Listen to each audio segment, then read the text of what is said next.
네, 시청자 여러분 안녕하십니까. 충북 시사토론창의 구본상입니다. 한국의 도박 중독 유병률은 5.3%라고 합니다. 때 2배 이상 높은 수치라고 하는데요.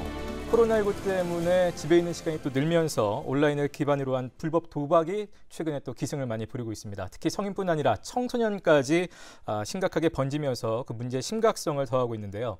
오늘 충북 시사토론창에서는 5월 가정의 달을 맞아서 청소년 도박의 현재 상황을 함께 짚어보면서 원인과 대책까지도 함께 짚어보도록 하겠습니다.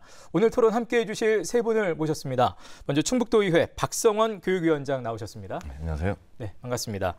제 왼쪽으로 한국도박문제관리센터 김경진 세종 충북센터장 나오셨네요. 안녕하십니까. 네, 반갑습니다. 마지막으로 청주시 청소년 상담복지센터의 김남진 센터장 나오셨습니다. 네, 안녕하세요. 네, 반갑습니다. 세 분과 함께 오늘 청소년 도박 문제 관련해서 토론 진행하도록 하겠습니다. 일단 간단하게 좀 이해하기 쉽게 세 분이 이해하시는 청소년 도박 문제를 키워드로 좀 정리를 하면서 일단 좀 설명을 들어볼까 합니다. 박 의원님부터 좀 순서대로 가볼게요. 네, 혹시 뭐 다들 온노라는 그 신조어 혹시 알고 계십니까? 온노요? 네, 온노. 네, 알고 봤습니다. 온라인 노예. 깁대, 뭐 온노 이런 그 신조어가 나타나고 있다는 건데, 온노라고 하면은 그 온라인 클래스 노예라고 네네. 하는 그 신조어랍니다. 이제 지금 학생들이 그러니까 온라인에 그 온라인 강의에 이 노예가 되어가고 있다 이런 그 신조어인데 이게 코로나 상황에서 굉장히 씁쓸한 그 환경 변화에 대해서 씁쓸하게 지금 다가오는 건데요. 저는 여기다가 그 도노라고 한번 붙여가지고 온도 도노 이렇게 한번 붙여봤습니다. 그러니까 온라인 그 학습의 노예이기도 하고 또 도박의 노예가 되어갈 수 있다라고 하는 좀 경고를 좀 주고 싶고, 그리고 이제는 좀 우리가 관심들을 좀 가져가지고 온라인 그 강의도 노, 그리고 또 도박도 노 이렇게 할 수 있는 그런 그 경각심이 좀 일어났으면 좋겠다는 뜻으로 이렇게 한번 정의해봤습니다. 네, 사실 노예라는 단어가 굉장히 좀 자극적일 수 있는데 그만큼 이제 좀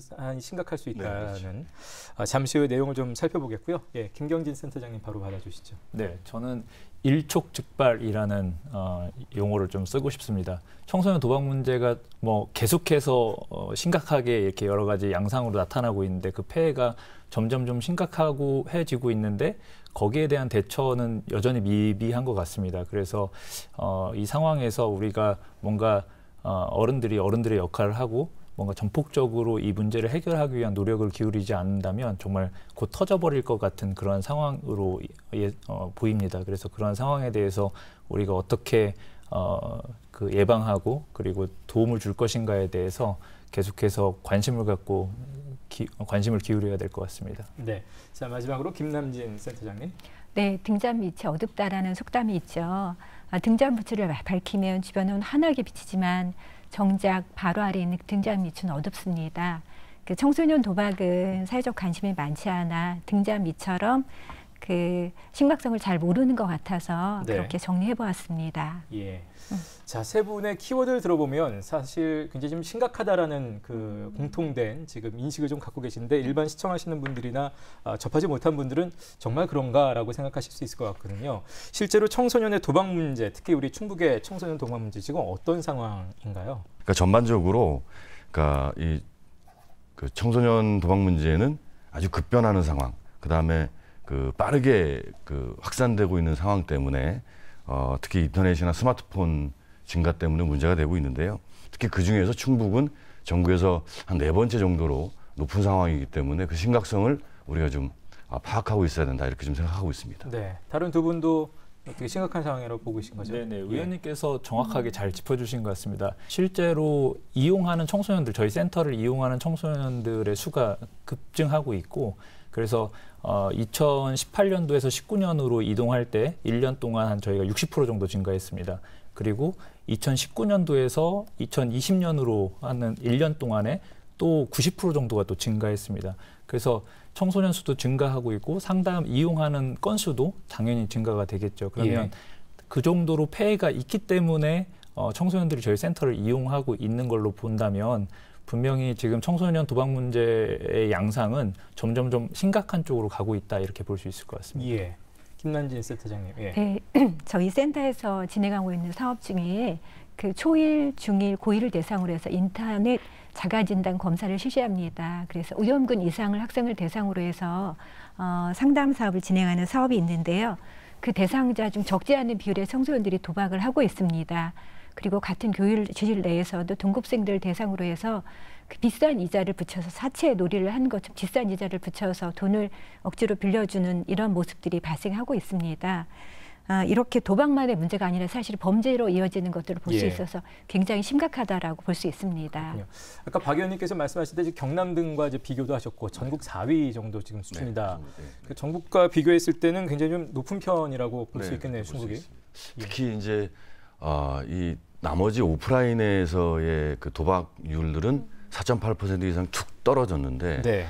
사이버 인터넷 도박 같은 경우에는 2015년도엔 8.1%, 2018년에는 8.2%로 올랐다가 2020년에도 또 11.7% 또 상승을 했습니다. 그러니까 다른 그 오프라인 도박이나 일반 뭐 뽑기 게임이나 이런 것들이 떨어지는 반면에 확장성과 팽창성이 굉장히 빠른 인터넷 도박들은 지속적으로 늘어나고 있기 때문에 예. 이것의 심각성들을 우리 전체 성인 그다음에 학교 구성원들이 좀 빨리 인지해야 되지 않을까 이렇게 좀 생각하고 있는 겁니다. 예. 충북이 그만큼 좀 심각한 상태인가요? 어떻습니까, 김경진 센터장님? 네, 청소년들 같은 경우에 저희가 2018년도 조사에서는 전국에서 두 번째로 높았고, 그래요? 그리고 이번 조사에서도 여전히 의원님 말씀하신 대로 3, 4위 그 정도의 수준으로 전국에서 계속해서 높게 이제 측정이 됩니다. 그러면 코로나 영향과 상관없이 어쨌든 이 지역에 있는 청소년들이 도박에 많이 노출되어 있고 그런 폐해들을 경험할 수밖에 없는 상황이다 이렇게 보여지고요. 그리고 실제로 저희 센터 이용하는 청소년들의 피해 액수, 그러니까 도박으로 사용한 액수나 예. 그리고 그 폐해 양상, 그래서 저희 센터로 오는 친구들은 보통 이제 경찰서를 통해서 오기도 하고 그리고 이제 범법 문제들이 이제 연루돼서 이렇게 옵니다. 왜냐하면 예. 도박은 결국에는 돈이 있어야 되기 때문에 경제적 여건이 안 되는 친구들은 이렇게 자기 물건을 팔거나 이렇게 하다가 그게 팔 게 없으면 중고나라에 자기 물건을 팔겠다고 하고 사기로 물건 안 보내고 돈만 받고 이렇게 하는 경우들이 발생합니다. 그래서 예. 오히려 청소년들이 성인에 비해서 더 범죄와 연루되고 이렇게 그런 경우가 더 빈번하게 발생하고 있습니다. 그렇군요. 김남진 센터장님, 실제로 이제 상담 센터에서 이 청소년 도박 관련해서 내용은 어느 정도나 되나요? 앞서서 말씀드린 것처럼 그 인터넷 사업 관련해서도 사실은 그 도박 문제가 아니라 우울, 그다음에 불안, 친구 관련해서 상담을 의뢰를 하는데요. 막상 상담을 진행해 보면 사실은 그 수면 아래 도박 문제가 굉장히 심각하게 깔려 있다라고 볼 수 있습니다. 네. 근데 사실은 아직 그런 것들이 이제 학교라든가 부모님들도 사태의 심각성을 많이 모르는 것들이 굉장히 안타깝다라고 말씀드릴 수 있습니다. 예. 자, 이 도박이라는 게 아까 이제 오프라인도 있겠고 이제 온라인으로 이제 많이 또 옮겨왔다라는 말씀하셨는데 또 거기에서도 여러 가지 청소년 도박도 유형들이 좀 있을 것 같아요. 유형을 좀 나눠보면 어떤 것들을 저희가 좀 구분을 할 수 있을까요? 네, 일단은 우리 청소년들이 어떤 도박을 하는가에 대해서 이제 어른들이 좀 관심이 많으세요. 네네.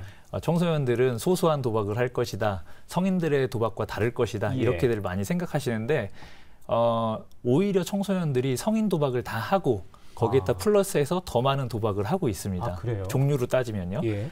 그래서 이제 구분을 좀 지어보자면 한 4가지 정도로 구분될 수 있을 것 같습니다. 첫 번째는 이제 여기 계신 분들이 오프라인에서 어렸을 적에 했던 그런 오프라인 도박, 뭐 짤짤이나 판치기나 이런 것들이요. 그런 게 있을 수 있고, 두 번째로는 게임 내 사행성입니다. 우리가 이제 게임 플랫폼을 이용하고 있으면 게임을 한다고 생각하는데 사실 그 안에 강화나 합성이나 이런 것들은 명백히 도박의 형태를 취하고 있습니다. 네네. 그래서 그런 것도 역시 또 도박의 한 종류, 청소년들이 사용하고 있는 도박의 한 종류로 볼 수 있을 것 같고요. 그리고 세 번째로는 성인에게 허용된 합법 사행 산업을 이용을 하고 있습니다. 청소년들이요. 원래 합법 사행 산업이라고 할지라도 청소년은 네. 이용하면 안 되는 거죠. 그런데 2018년 조사에서는 1.1%의 청소년들이 합법 사행 산업을 이용했다고 했는데 2020년 조사에서는 2.4%로 증가했습니다. 2배 이상이 증가한 거죠. 그래서 그런 부분에 대해서 좀 저희가 관심을 가져야 될 것 같고요.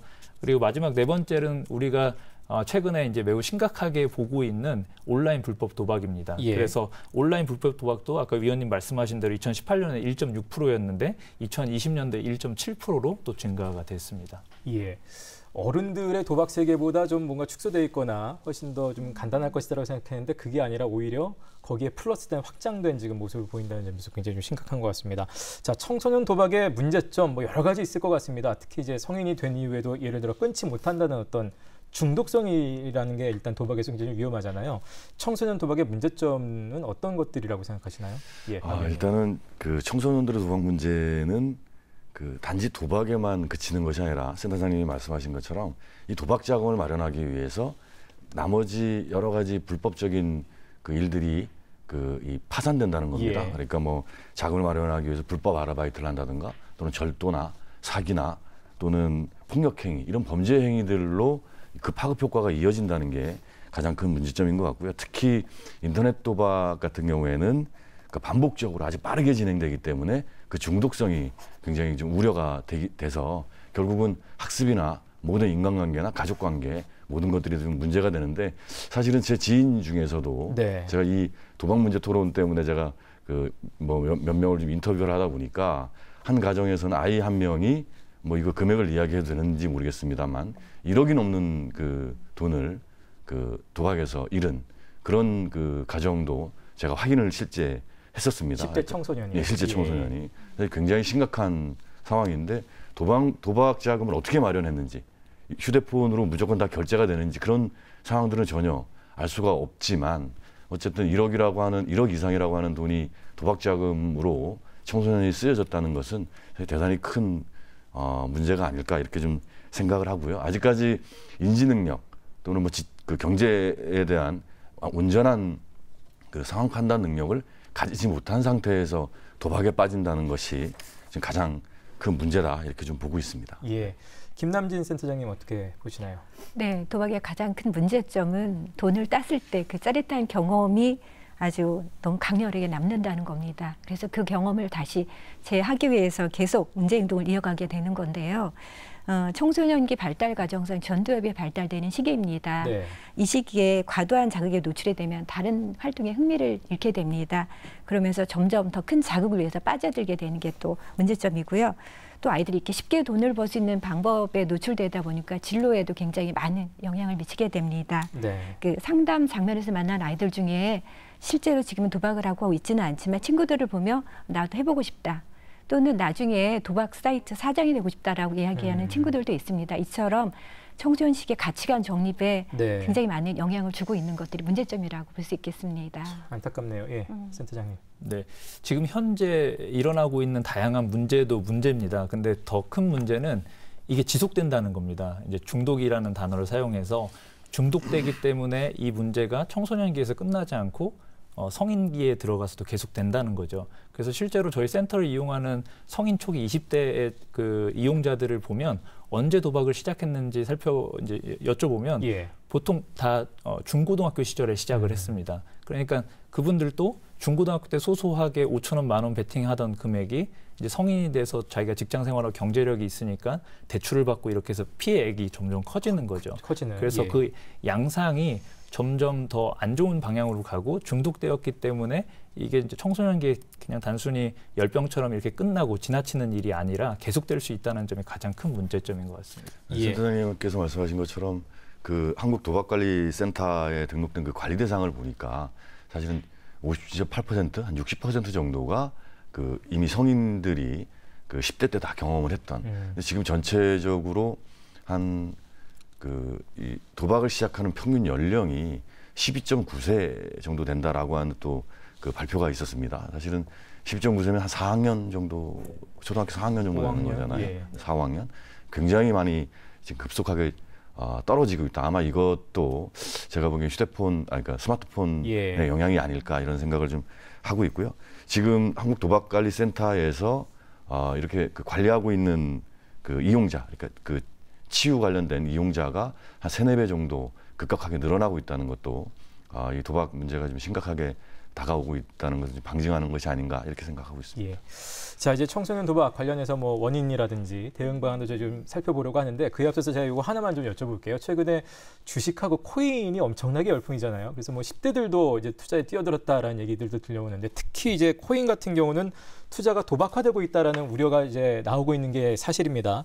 10대 미성년자들의 이른바 투자는 혹시 세 분은 어떻게 보시나요? 이거 간단하게 잠깐 좀 이거 듣고 갈게요. 예, 김경진 센터장님부터 들을까요? 네, 요즘에 질문을 많이 받는 내용 중에 하나입니다. 이게 투자냐, 도박이냐.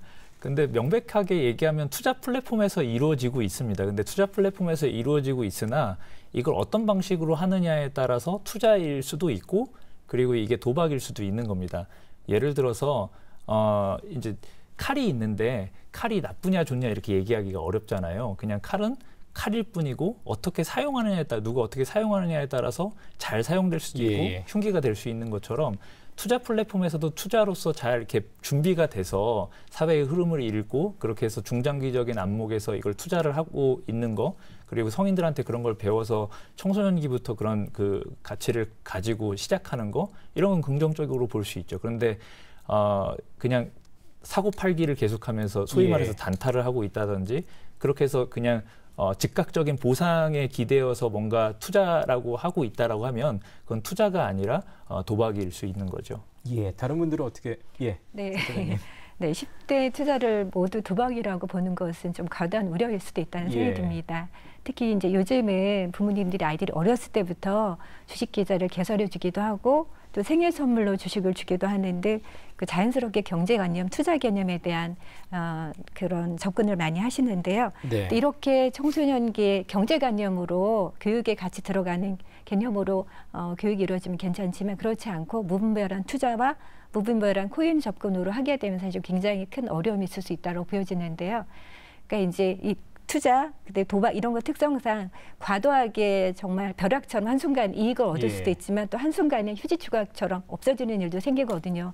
근데 이럴 때 성인들도 굉장히 정신적인 충격, 혼란을 겪고 삶이 피폐해지는데 청소년기 특성은 더 많은 어려움을 겪게 되거든요. 그래서 사실 무분별한 투자, 코인은 도박의 문제점으로 많이 보여질 수도 있을 것 같습니다. 네, 아까 말씀하신 칼고 이런 거랑 비슷한 맥락이신 것 같습니다. 박 의원님 어떻게 보세요? 저도 센터장님과 같은 생각인데요. 그러니까 주식과 투자는 사실은 우리 자본주의 경제에서 굉장히 중요한 경제를 알아갈 수 있는 방법일 수 있는데 지금 현재의 경제 상황 그리고 코로나 상황이라고 하는 이런 경제 상황과 그다음에 비트코인이나 이런 선물 옵션이나 이런 투자처들의 급변하는 상황 속에서는 사실은 10대들이 접해서 정상적인 투자라고 생각하고 사실 경제를 학습하기에는 굉장히 좀 복잡하고 급등하는 상황이다. 이렇게 좀 정상적인 상황은 아니다. 이렇게 좀 보고 있는 건데요. 이 한국 정신관리센터인가요? 거기에 보면 지금 성인들도 이 비트코인이나 이런 것 때문에 정신건강 상담을 하는 사람들이 3-4배 늘었다고 하고 있더라고요.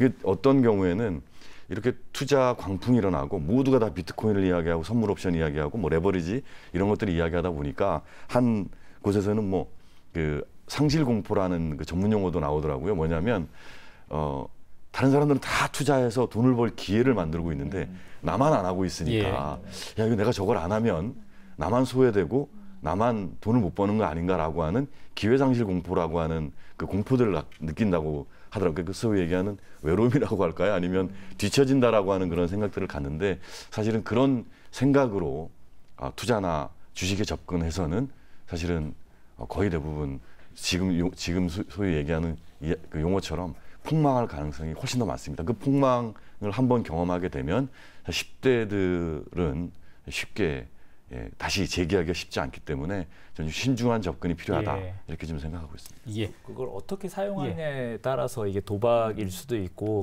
어떤 폐해가 일어날 수도 있는데 실제로 저희 센터를 이용하시는 분들 중에서 한 10%에서 15% 정도는 이런 투자 문제로 저희 센터에 오십니다.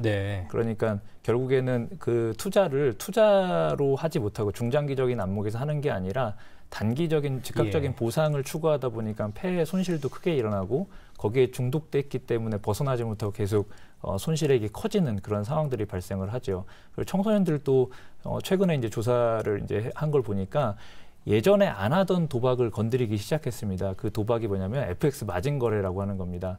FX 마진 거래도 결국에는 투자 플랫폼이거든요. 예. 근데 그걸 불법으로 해서 이렇게 할 수 있는 여러 불법 사이트들이 생겨난 거고요. 그러니까 청소년들이 투자 개념으로 이것들을 이해하고 이제 주식이나 코인이나 뭐 FX 마진 거래나 이런 것들을 이해하고 건전하게 배워가는 게 아니라 지금 불법 사이트들을 이용해서 나도 저걸 한번 해서 1억 천금을 얻어야겠다 이런 방향으로 지금 예. 접근을 하고 있는 게 큰 문제인 것 같습니다. 예. 자, 이제 저희가 뭐 다시 청소년 도박 문제로 좀 돌아오도록 하겠습니다. 예. 이 도박 관련해서 아까 투자 얘기할 때도 지금 방금 중독이라는 표현을 쓰셨는데요. 아까 뭐 성인 도박률에 있어서도 청소년 시기부터 시작한 그 많은 또 이어지는 그 역시 중독과도 좀 관련이 있을 것 같습니다. 그래서 어떨 때 일단 중독이란 말을 쓰는 건지 요거부터 좀 정의를 좀 내리고 가야 될 것 같은데 이건 센터장님께 좀 부탁드릴까요? 예. 일단은 좀 두 가지로 좀 구분해서 이야기를 해야 될 것 같습니다. 첫 번째는 게임이냐 도박이냐 네. 이 경계가 모호하기 때문에 많이들 헷갈려 하세요. 내가 하는 거는 게임이다 이렇게 많이들 생각하시죠. 그런데 도박의 정의를 알고 나면 명백히 구분 지을 수 있습니다. 도박의 정의는 결과가 불확실한 사건에 내 돈이나 재물을 걸고 더 많은 돈이나 재물을 얻기 위해서 내기를 거는 행위를 우리가 도박이라고 합니다. 그러면 10원짜리 고스톱을 치는 것도 역시 돈을 걸고 불확실한 것을 걸었기 때문에 도박이고 꿈잘 꿔서 로또 한 장을 사도 역시 나는 도박 행위를 하고 있는 겁니다. 근데 도박의 그러니까 그 범위가 매우 넓은 거죠. 사교적인 도박 수준이 있는 거고 매우 심각한 쪽에 도박 수준이 있는 겁니다. 그래서 보통은 사교적인 수준에서 시작해서 여기까지 가는 거죠. 매우 심각한 도박까지요. 예. 그래서 게임과 도박을 구분해야 되고 내가 하는 것도 도박인 걸 알아야 매우 심각한 도박으로 빠져들지 않게 경계하면서 도박 그 행위를 할 수 있다라는 거죠. 그리고 지금 나온 중독 이야기를 또 예. 해야 되는데요. 중독은 세 가지 특징이 있습니다. 첫 번째 갈망, 두 번째 통제가 되지 않는 거, 세 번째가 결과가 안 좋았는데도 그 행동을 또 하는 거. 예. 이게 이제 세 가지 특징인데요. 거기서 이제 대표적인 게 조절되지 않는 상태입니다. 그래서 중독이라는 건 결국 내가 도박 욕구가 이렇게 올라왔을 때 이거를 누르거나 내가 이걸 컨트롤할 수 있는 상태가 아니라는 거죠. 그러니까 많이들 저희 센터에 오실 때 내가 의지가 약해서 이거를 못하고 있다라고 많이들 생각하세요. 그런데 의지로 된다고 하면 이건 중독 상태가 아닌 거죠. 네. 그래서 중독 상태는 내 스스로 조절이 안 되는 상태를 중독이라고 생각하시면 좋을 것 같습니다. 예. 자, 이 청소년 시기에 이렇게 도박에 빠지게 되는 이유는 어디 있을까요? 참 사실 할 것도 많고 참 중요한 시기인데. 도박에 빠지는 이유는 접근성이 용이합니다. 그리고 흥미를 충족시켜주고요. 예. 그리고 사회 전반적으로 깔려있는 물질만능주의도 하나의 몫을 한다라고 보여집니다. 접근성이 용이하다는 건 이제 온라인 네, 말씀하시는 요즘 거죠? 특히나 뭐 인터넷, 스마트폰 굉장히 쉽게 접근하는 것들이 이제 빠져드는 이 중에 또 큰 이유라고 보여지고요. 또 그 불법 사이트 같은 경우 성인 인증을 거치지 않아도 청소년들과 쉽게 공유가 되기도 하고요. 예. 그렇다 보니까 처음에는 도박이라는 느낌을 갖지 않고 그냥 게임이라는 형식을 빌어서 재미있게 단순하게 흥미 위주로 접근을 하는데 시간이 점점 지나면서 이런 것들이 더 자극적으로 불법 그 사이트까지 이르게 된다라고 볼 수 있습니다. 저는 무엇보다도 가장 큰 이유는 사회적으로 깔려있는 물질만능주의의 또 하나의 폐단이지 않을까라는 생각을 좀 조심스럽게 들여봅니다. 네. 네. 김경진 센터장님은 원인을 찾는다면 어디 있다고 생각해요? 앞서 뭐 다 이야기를 예, 해주셨고요. 한 가지를 더 짚자면 청소년기는 또래 집단의 영향을 많이 받는 시기잖아요. 그래서 최근에 도박이 매우 보편화됐습니다. 그냥 청소년 사이에서는 그냥 이게 도박이라고 생각하는 게 아니라 그냥 게임하는 걸로 아이들이 알고 있습니다. 그렇게 인지를 하니까 네. 친구가 그걸 하고 있으면 나 좀 대신 베팅해줘 이렇게 되고 그냥 어울려서 하는 놀이의 하나가 돼버렸다는 게 문제라는 거죠. 그래서 그런 점에 대해서 저희가 그것도 역시 도박이라는 걸 알려주는 예방을 그래서 철저하게 더 진행을 해야 되는 거죠. 특히 인터넷 게임 같은 경우에는 사실 처음에는 게임이었다가 두 번째는 게임에서 이제 확률 아이템을 확보할 수 있는 뭐 확률형 이 배팅 같은 예. 그런 그 놀이 문화라고 다들 그 인식하고 있고 사실 성인이 부모님이 아이를 보고 있을 때 아이는 도박을 하고 있는 것이 아니라 게임을 하고 있는 네네. 건데 사실 그 아이템이라고 하는 것을 사고 팔 수 있게 현물화할 수 있다는 게 좀 문제인 것 같고, 특히 정부에서도 이런 그 게임과 놀이 문화와 도박과의 경계성을 정확하게 구분하지 못하고 이제 정보통신산업의 발전이라고 하는 것만 지금까지 계속 주장가 펼쳐왔기 때문에 예. 이것에 대한 통제 또는 규제 정책이 굉장히 많이 느슨해져 있지 않은가 이런 생각을 좀 하고 있는 겁니다. 예. 뭐 4차 산업 시기에 뭐 게임 뭐 얘기를 합니다만 게임 안에 있는 사행성에 대해서 끊임없이 견제를 좀 가지고 가야 된다 그런 말씀하신 것 같습니다. 자, 이걸 계속 이렇게 두고만 볼 수는 없을 것 같습니다. 하나를 들춰내니까 지금 굉장히 많은 문제들이 보이는데요. 결국은 잘 대응할 수 있는 방안들이 중요할 것 같은데 청소년 도박이기 때문에 특별히 청소년 특성에 맞게 좀 치유할 수 있는 방법들 중요할 것 같은데요. 어떤 것들이 있을까요? 예. 김난주 센터장님. 네, 앞서서 말씀드린 것처럼 청소년기는 발달 단계에서 자아 정체감을 형성하는 시기입니다. 이런 시기의 도박으로 인해서 자아 정체감을 형성하는 것들을 제대로 습득하지 못한다라고 하면 그 건강한 사회 구성원으로 성장하는 데서 굉장히 어려움이 있고 예. 사회 구성원으로 자리매김하는 데도 어려움이 있습니다. 그렇기 때문에 정말 예방이 중요하다라고 말씀드리고 싶고요. 예. 그 도박을 경험한 사람들이 대체적으로 느끼는 것이 지속적인 패배로 인해서 낮은 자존감 그리고 지지체계 부재라고 합니다. 그래서 도박을 해서 돈을 벌었다는 사람보다는 사실 잃었다는 사람들이 많은데도 불구하고 계속 하게 되는 이유는 내가 이렇게 돈을 벌어서 이런 사람으로 좀 보여야지 하는 낮은 자존감에서 많이 비롯된다라고 합니다. 그래서 사실은 근데 이렇게 지속적인 도박으로 인해서 가족 및 지주체계가 사라지다 보니까 계속 도박을 끊지 못하는 악순환이 좀 반복되고 있다라고 좀 볼 수 있는데요. 도박하는 사람을 치유할 때 가장 중요한 특성, 특히 청소년 특성을 고려할 때는 자기의 정체성, 인식을 하는 것들을 정립하는 것부터 하는 게 필요하다라고 보여집니다. 예. 그러니까 부정적으로 왜곡되어 있는 자기 상을 긍정적으로 왜곡할 수 있도록. 그래서 이런 과정을 주변의 가족이 좀 옆에서 묵묵히 지켜보고 있다라고 하면 쉽지는 않겠지만 분명히 청소년 도박은 해결될 수 있다라고 볼 수 있겠습니다. 예. 아까 뭐 물질 만능주의도 말씀하셨고 이제 그 문제 자체보다 그 또 주변에 있는 환경들을 조금 잘 다뤄나가는 쪽에 계속해서 좀 초점을 맞추고 계신 것 같습니다. 다른 분들은 치유할 수 있는 방법, 사회적 대처 어떤 것도 네, 예. 조금 더 구체적으로 좀 네네. 얘기를 하자면 도박 문제의 치료 핵심은 선택과 책임입니다. 내가 도박을 선택한 거에 대해서 나타난 다양한 폐해에 대해서 내가 그 폐해를 감당하고 그거를 내가 책임을 철저하게 지는 과정을 통해서 내가 이 도박을 멀리할 수 있게 되는데요. 문제는 청소년들에게 책임을 다할 수 있는 기회를 제공하는 것이 매우 어렵다는 겁니다. 법적으로도 예. 미성년자이기 때문에 결국 금전적 폐해에 대해서는 부모님이 나중에 결국에는 해결해 줘야 되는 상황들이 발생을 하죠. 그러면 부모님들은 어차피 내가 해결해야 될 돈이니까 빠르게 그 돈을 해결해 줘 버립니다. 예. 그런데 문제는 그 창문을 깨트렸을 때 30만 원 그 부모님이 그 해결해 주는 거하고 도박 빚이 30만 원 발생했을 때 부모님이 해결해 주는 방식은 동일해서는 안 된다는 거죠. 그래서 어떤 방식으로든 청소년이 내가 한 선택에 대해서 책임질 수 있는 그런 범위로 만들어주고 네. 그 범위에서 청소년이 하나씩 그 자기가 선택한 결과에 대해서 후회도 하고 반성도 하면서 그것을 하나씩 해결해 나가는 그런 과정, 이런 과정들이 치료 과정인데 그런 치료 과정이 될 수 있도록 부모님들이 이 문제에서 잘 이해하고 그런 환경을 조성해 주는 게 매우 중요하다는 겁니다. 네, 이 교육적인 면도 좀 들어가는 것 같습니다. 박 의원님은 어떤 대체 방안 또 생각하세요? 사실 뭐 두 분께서 다 말씀을 해주셨는데 사실은 도박만큼 짜릿하고 이 스릴 있는 그런 놀이가 있겠습니까? 사실 저는 그것만큼 짜릿하고 스릴 있는 게임이 없다 이렇게 좀 보고 있는데, 근데 문제는 예전에 저희 때에도 사실은 뭐 짤짤이라든가 이런 걸로 도박들을 다 경험을 했습니다. 근데 지금 상황과 그때 우리의 상황은 좀 많이 다르다 이렇게 좀 보고 있는데, 지금 이런 게임이나 이런 것만이 아니라 저는 조금 구체적으로 말씀하시니까 저는 추상적으로 좀 말씀을 드리면 여전히 그 아이에 대한 관심과 대화가 더욱더 필요한 것이 아닌가 이렇게 좀 추상적으로 한번 말씀드려보겠습니다. 예.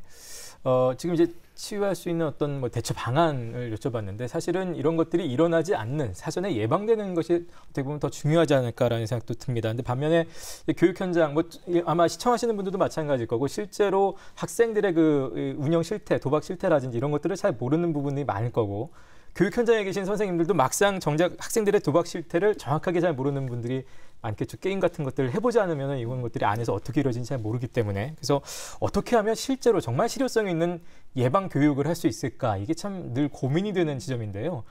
예방할 수 있는 방법에 대해서는 어떻게 또 박 의원님 먼저 듣겠습니다. 지금은 이게 이제 오늘 이게 토론도 마찬가지지만 이런 그 인식의 변화가 좀 필요할 것 같다 이런 생각이 드는 건데 첫 번째 말씀드렸던 것처럼 학생을 도박이라고 하는 유해 환경으로부터 벗어날 수 있게 안전한 학교 문화를 조성하는 것이 첫 번째인 것 같고요. 예. 두 번째는 이런 아이들에 대한 이 도박의 문제를 좀 인식하고 있다면 교원들이 그런 도박 문제에 관한 좀 인식들, 역량들을 키울 수 있는 교원에 관한 역량 강화 학습도 좀 필요한 것 같고요. 세 번째는 학부모들에 대한 이런 정보 전달을 위해서라도 이렇게 지금 두 군데 이런 전문 기관 단체에서 학부모들에 대한 상담이나 또 학부모들에 대한 정기적인 좀 교육 같은 것, 도박 관련된 교육도 좀 진행이 되고 이렇게 여러 주체들이 도박에 관한 문제들을 좀 인식하고 학교 현장에서부터 조금씩 바뀌어 나가야 되지 않을까 이렇게 생각을 하고 있습니다. 예. 지금 방금 말씀해주신 의원님 말씀에 적극 공감합니다. 그런데 그게 실효성 있게 되려면 제도가 뒷받침되어야 됩니다. 근데 현재 예를 들어서 이제 부모 교육을 진행하겠다라고 하면 참여하는 부모님들은 매번 오시는 분들만 오세요. 학교 일선에 계신 선생님들은 안 오셔도 되는 분이 오신다고 표현할 정도로 네네. 그러니까 열정을 가진 내 자녀의 교육에 열정을 가진 분들은 적극적으로 참여하지만 그렇지 않은 분들은 생계가 너무 바쁘시니까 이게 참여하기 어려운 실정입니다. 예. 그래서 저는 계속해서 좀 제안하고 싶은 게 지자체에서 자율권을 좀 가지고 적극적으로 이 문제를 대처해 나간다고 한다면 예를 들어서 이제 민방위나 예비군 훈련 같은 경우는 공가 처리가 되잖아요. 그래서 그런 형식으로 부모님들에게도 1년에 한 번 혹은 1년에 한 번이 어렵다고 하면 3년에 한 번, 그러니까 고등학교 때 한 번이나 중학교 때 한 번 이런 식으로 3년에 한 번 정도는 최소한 자녀들의 꼭 도박 문제가 아니더라도 중독 문제에 대해서 좀 이해를 높이고 어떻게 대처해야 되는지 좀 들을 수 있는 그런 기회들을 좀 제공하면 좋을 것 같고요. 그리고 좀 더 구체적으로 이제 청소년 도박 문제와 관련해서는 좀 더 촘촘한 시스템이 갖춰졌으면 좋겠습니다. 그러니까 지금 예방 교육이 이제 충북 도의회에서 조례를 만들어 주셔서 이전과 다르게 매우 많이 지금 하고 활성화되고 있는 건 사실입니다. 그런데 문제점은 뭐냐면 이것도 선택이라는 거죠. 학교장이나 담당 선생님들이 이 문제에 관심 있으신 분들은 매년 신청을 하세요. 아, 이거 좋다, 효과가 있다 이렇게. 근데 또 관심 없는 분들은 그냥 영상 보여주는 걸로 그냥 대체하고 말아버립니다. 그래서 이게 그렇게 되면은 그 교육의 질이나 그리고 아이들 문제가 있는 아이들을 선별하고 발굴하는 데 또 문제가 생깁니다. 그래서 최소한 1년에 한 번 혹은 3년에 한 번 정도는 전문 강사가 들어가서 예방 교육을 실시하고 선별할 수 있는 그런 기회들을 줄 수 있는 그런 시스템, 그런 촘촘한 시스템이 좀 마련되어야 될 것 같습니다. 예. 김남준 센터장님. 네, 저희 센터에서도 교육 현장으로 찾아가서 다양한 교육을 하고 있습니다. 네, 교육을 하다 보면 아쉬운 점들이 있는데요. 의무적으로 해야 되는 제도화되어 있는 교육들이 있습니다. 예를 들면 성폭력 예방 교육이라든지 뭐 조례가 만들어져서 도박 예방 교육이라든가 이런 것들을 좀 하고 있는데 초등학교 기준으로 1교시가 40분입니다. 그나마 이것도 코로나 이전인데요. 코로나 이후로 사실 1교시를 단축 수업을 하다 보니까 30분 정도로 수업을 하고 있는데요. 과연 30분 정도 수업을 해서 얼마나 많은 내용을 전달했을까 사실 의문이 많이 듭니다. 그래서 제도화는 되어 있지만 사실 학교 현장에서 이런 것을 실행하는데 굉장히 그 한계가 많다, 축소가 되어 있다는 얘기를 다시 한번 위원장님 계시니까 마치 좀 드리고 싶고요. 그리고 네, 앞서 두 분이 말씀하신 것처럼 정말 부모님이라든가 선생님들 대상으로 해서 요즘 아이들이 어떤 거에 더 많은 노출을 하고 있는지 그리고 문화는 어떤지에 대한 다양한 정보 전달과 함께 집중적인 교육의 가치, 병행이 돼야 된다라고 생각이 됩니다. 네, 센터장님이 직접 물어보셨으니까 저도 덧붙여서 지금 이제 조례 말씀하셨고 아까 제도도 말씀하셨기 때문에 결국은 이런 것들이 법적인 테두리 안에서 다뤄져야 될 부분이 분명히 있는데 일단 그런 관련한 조례가 지금 어떻게 잘 시행이 되고 있는지 또 거기에 덧붙여서 좀 아쉬운 면에 있어서 좀 추가적으로 혹시 제시하실 만한 대안들이 더 있으신지 궁금하네요. 두 분 센터장님이 말씀하시니까 뜨끔한데요.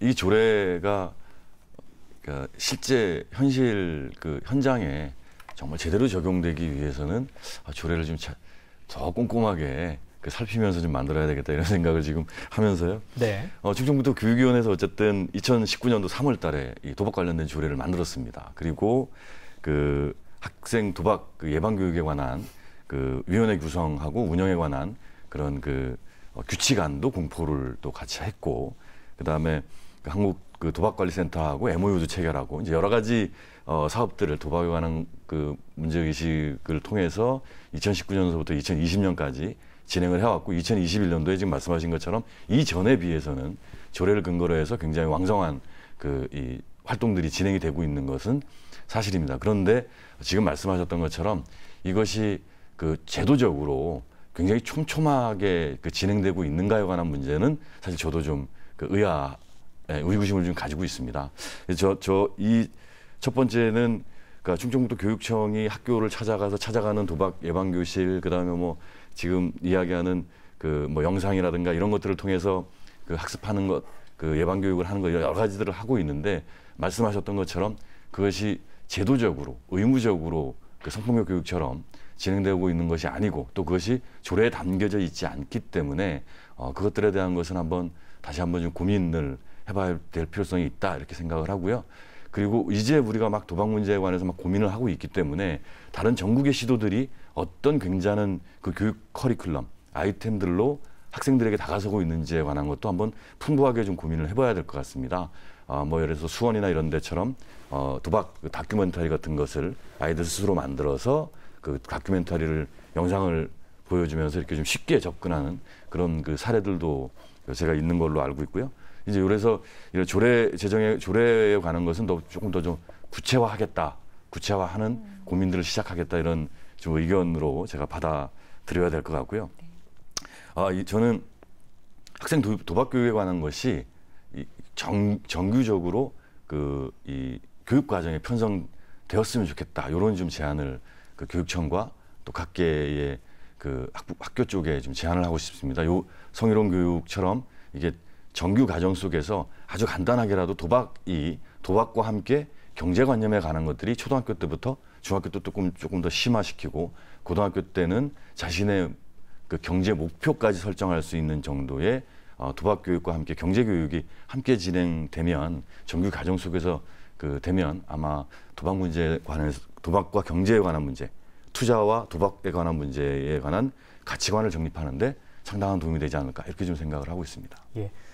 숙제 검사 이제 지금 하시는 것처럼 굉장히 어쨌든 고민해 보겠다고 분명히 말씀하셨으니까 그런 내용들이 차차 담기길 바라겠고요. 조금 전에 이제 박 의원님께서 수원의 도박 관련된 다큐멘터리 상영하는 얘기도 하셨는데 혹시 다른 지자체라든지 다른 나라에서 이 관련해서 좀 모범 사례라고 할까요? 도움될 만한 얘기들이 좀 있을까요? 네, 예방 교육 같은 경우는 미국의 오리건주나 캐나다의 온타리오주에서 지금 위원장님 말씀하신 대로 그렇게 정규 과정에 편성을 해서 교육 과정에 편성을 해서 지금 운영을 하고 있습니다. 그래서 우리나라도 사실 미국의 도박 문제보다 우리나라 도박 문제, 청소년 도박 문제가 더 심각하거든요. 그러면 우리도 적극적으로 이렇게 편성을 해서 좀 실시를 했으면 좋겠다는 생각이 들고요.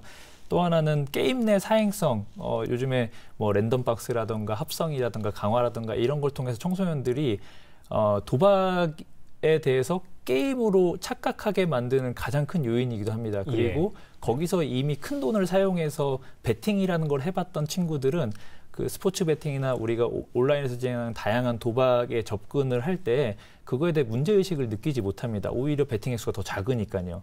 예, 그래서 지금 영국이나 미국 같은 경우는 이런 확률한 아이템에 대해서도 규제를 지금 하려고 준비를 하고 있습니다. 네. 그래서 우리나라도 좀 빠르게 이런 것들을 좀 받아들였으면 좋겠고요. 그리고 또 하나는 청소년 도박 폐해를 막기 위해서 이제 SNS에 이제 그 뭐 불법 도박 사이트에서 광고를 막 하고 있습니다. 그래서 그것들을 모니터링을 이제 미국에선 하고 거기에 대해서 강력하게 규제를 하고 있는데 우리나라는 그게 좀 잘 안 되고 있습니다. 사실 청소년들이 사용하는 커뮤니티에 다양한 커뮤니티가 있을 텐데 거기에 도박 광고들이 끊임없이 하고 있습니다. 예, 그래서 그런 문제점들이 계속 문제 제기가 되고 있다면 좀 더 살펴보고 이걸 좀 강력하게 규제할 수 있는 방안들을 마련했으면 좋겠습니다. 예. 네. 다른 예. 네. 이렇게 다른 나라 사례를 보니까 프랑스 같은 경우에는 초중 학생들을 대상으로 해서 휴대전화를 법적으로 사용을 금지하는 그런 법안도 좀 마련이 되어 있고요. 예. 대만 같은 경우에는 2세부터 18세가 스마트폰에 중독이 되면 보호자에게 벌금을 부과를 하는 사례도 있기는 합니다. 좀 강력한 사례인 듯 보여지기는 하나 그만큼 사실은 아직은 성장의 과정에 있는 청소년들이기 때문에 조금 조율하는 데 있어서 어려움이 있어서 필요한 경우는 이런 사례들처럼 강력한 조금 제도적인 장치도 고민해 보는 것도 필요하다고 좀 생각이 되어집니다. 네. 네. 자, 오늘 청소년 도박 중독 관련해서 여러 가지 문제들 또 현황을 좀 짚어봤습니다. 극히 일부 청소년의 문제라고 혹시 생각하셨다면 오늘 방송을 보시면서 아마 이것들이 이제 사회가 발달하는 어떤 발전해가는 환경 속에서 굉장히 이제 신경 쓰고 분명히 지켜봐야 될 문제라고 오늘 좀 인식이 많이 됐을 것 같습니다. 자, 끝으로 마무리 발언 못다 하신 말씀들 듣겠습니다. 우리 김남진 센터장님부터 듣겠습니다. 네, 청소년 도박은 눈에 띄는 행동이 아니라서 보통 숨겨진 도박이라고 많이 말을 합니다. 자녀 중에 조금 이상 우려되는 행동이 보인다면 예를 들면 뭐 요금이 지나치게 과도하게 나온다든지 이런 행동이 보여질 때는 좀 자녀와 진솔한 대화를 좀 나눠보시기를 적극적으로 추천을 드립니다. 또 필요한 경우에는 전문기관의 도움을 받으시는 것도 필요하다고 보여집니다.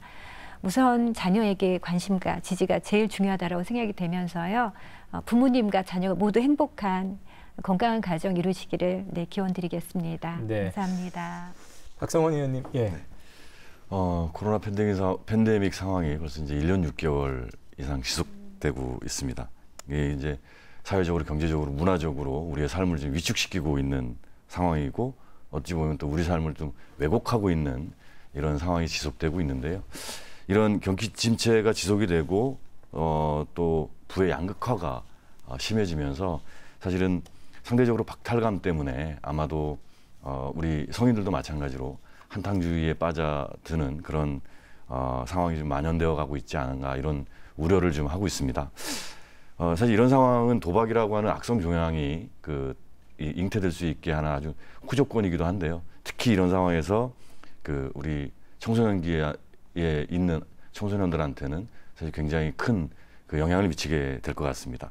도박으로 인해서 생긴 빚 때문에 가족, 친구, 또 주위 사회관계 모든 관계를 잃어버릴 수 있는데 이런 것들에 대한 자각을 우리 학생들에게 좀 관심을 많이 가져가지고 할 수 있게끔 해줬으면 좋겠고 인생이라고 하는 긴 여정에 도박 때문에 도박과의 그 치킨 게임으로 인해서 인생 모두가 망쳐지는 일은 없었으면 좋겠다는 생각이 들고 혹시 지금도 그런 학업의 스트레스나 또는 친구 간의 그 스트레스 또 외로움 이런 것들 때문에 도박에 관심을 갖고 있다면 주위에 깊은 대화를 하기를 적극적으로 권장합니다. 네.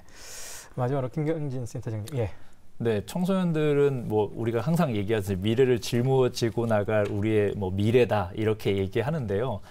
정말 우리한테 중요한 청소년들인데 그 청소년에 대해서 우리 성인들, 그리고 어른들이 안전하게 자랄 수 있는 환경 조성을 하는데 그동안 많이 미흡했던 것 같습니다. 그래서 적극적으로 이 청소년들이 이런 도박의 다양한 폐해에 노출되지 않고 건전하게 성장할 수 있는 그런 사회를 만들기 위한 우리 모두의 노력이 필요해 보이고요. 특별히 건전한 놀이 문화가 부재라고 생각이 됩니다. 그래서 청소년들이 정말 건강하게 성장하고 즐겁게 지낼 수 있는 놀이 문화를 더 양산하고 그렇게 그것을 청소년들이 이용할 수 있도록 그렇게 제도들을 만들었으면 좋겠다라는 생각이 들고요. 그리고 마지막으로 실제로 이 방송을 보고 있는 분들 중에서도 도박 문제로 고민하고 있는 청소년이 있을 수 있고 그리고 부모님들 역시 네. 우리 청소년들의 도박 문제 때문에 고민하고 계신 분들이 있다면 자꾸 미루지 마시고 이건 쉬쉬해서 해결될 문제가 아닙니다. 그래서 빠르게 전문기관에 전화를 하셔서 이 문제를 좀 해결하는 데 적극적으로 나섰으면 좋겠고요. 저희 도박 문제 전문 상담 번호가 있습니다. 헬프라인 1336번입니다. 그래서 지체하지 마시고 적극적으로 이용해 주셨으면 좋겠습니다. 네. 자, 오늘 토론 함께해 주신 세 분 감사드리겠습니다. 고맙습니다. 예. 감사합니다. 자, 도박은 공공성이 있는 질병이라고 합니다. 개인의 삶도 피폐해지지만 가족들이 고통받고 더 나아가서 사회가 피해를 볼 수 있죠. 자, 특히 청소년 도박과 관련해서 청소년들이 건강한 사회 구성원으로 자라날 수 있도록 더 세심하고 촘촘한 대책이 필요해 보입니다. 충북 시사토론창 오늘 순서는 여기서 마치겠습니다. 고맙습니다.